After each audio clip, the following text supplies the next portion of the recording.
చేప తినలేదంట. అప్పుడు రాజకుమారుడు వచ్చి ఇలా అడిగాడంట, చేప చేప నువ్వు ఎందుకు తినలేదు అంటే,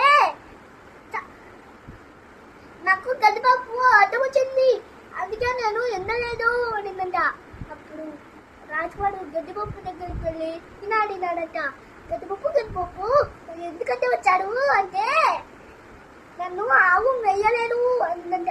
ఇప్పుడు రాజకుమారుడు ఆవు దగ్గరికి వెళ్ళి ఆవు నువ్వు గడ్డి ఎందుకు వేయలేదు అంటే, నాకు అవ్వ గడ్డి పెట్టలేదు అనిందంట. అప్పుడు అవ్వ దగ్గరికి వెళ్ళి ఇలా అడిగాడంట, అబ్బా నువ్వు ఆవుకి ఎందుకు గడ్డి పెట్టలేదంటే, పిల్లవాడు ఏడుస్తున్నాడు ఉంటాడంట. పిల్లవాడా నువ్వు ఎందుకు ఏడుస్తున్నావంటే, చీమ కొట్టింది అంటాడంట. అప్పుడు చీమ దగ్గర చేసి ఇలా అడిగినాడంట రాజుపాడు, చీమ నువ్వు పిల్లవాడిని ఎందుకు కొట్టావు అంటే, గంగారం కొట్టిన పేరు పెడితే ఎందుకు కొట్టనా అంటాడంట చీమ. అంతే, లైక్ చేసి సబ్స్క్రైబ్ చేసుకోండి.